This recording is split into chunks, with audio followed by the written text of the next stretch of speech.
Here, the Bankers Bible Corporation are giving several levels of bullshit. Right? So, firstly, on a basic practical level, war memorial could be removed on safety grounds. Right? Nowhere in the article does it explain the safety grounds. Look, basically the claim is that that thing there is unsafe. What, someone's going to pick it up and hit someone else over the head over it with it, are they? Or it might fall and land on an ant. What the fuck's unsafe about that? Look at it. What a load of shit. Right? Fucking nuts. They don't question this pathetic pansy shit. Safety. Never questioned. What they do is explain what that memorial is.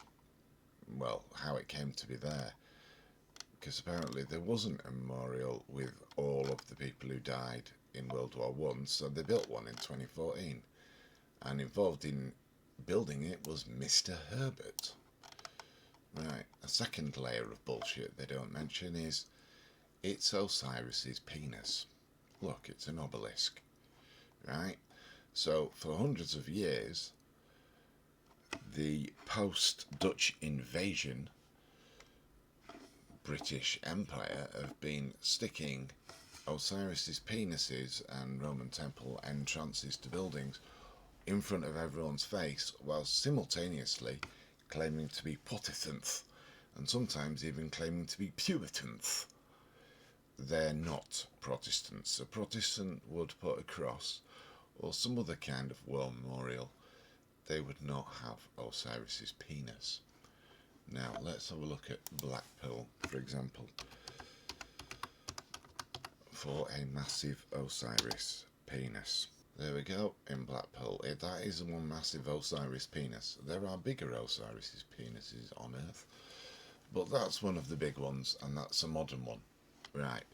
Personally, I don't have anything against Osiris's penises, because the symbolism is that when Osiris was remembered, i.e. Isis gave him a new knob, he was remembered, and that part of the myth has been enshrined and eternalized in the words, yeah.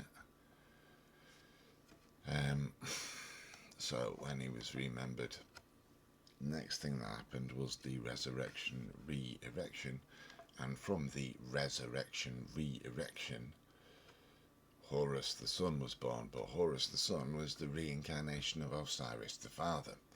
He was also a reincarnation of Amen-Ra, the sun in the sky, hence the trinity of son, father and son. Right, and why the sun and the sun is the same word in English, right? It's all to do with that myth. Not that Horus was the only sun god of the old world. There were others, but he was possibly the most famous. Apollo being another one.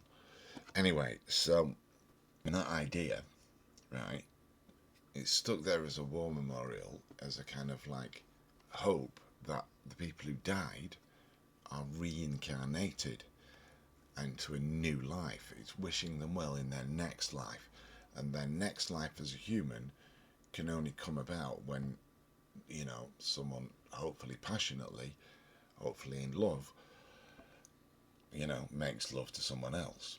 Yeah, from the sex act comes a new life. So you've got to wait for someone to have it off before you can come back into another life. So it's kind of pagan, it's kind of rude, but it's also nice. It's wishing people to be reincarnated, which is a good wish. You would stick at a war memorial if you were a pagan that believes in reincarnation.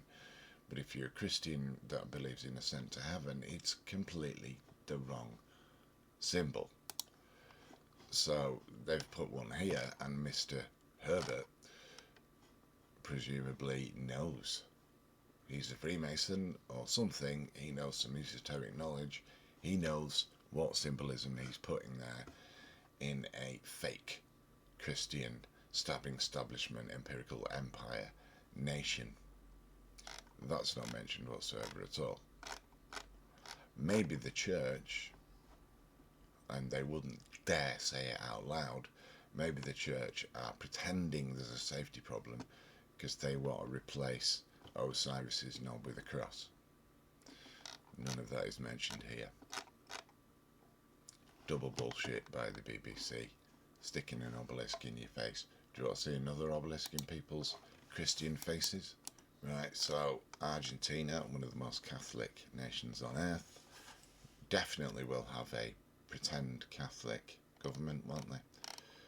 So they won the World Cup last time around, and I'm sure we'll see one of these pictures here. Yeah, thousands, if not millions of people surrounding Osiris's knob in the middle of Buenos Aires. It's funny, but it's sad for the Christians because they've been fucking had off by a pretend Christian stabbing establishment who simply cannot, in the modern era, come out and admit that, oh shit, well, we've been lying for hundreds of years, because, you know, a few hundred years ago they would have got lynched for admitting that they were pagans. In their case, they would be, of course, square pagans with linear thinking, a line of thinking, a line of reasoning. Yeah, not natural pagans. They don't really get it, but they do like the symbolism and stick it in everyone's face, and they laugh at people for not noticing.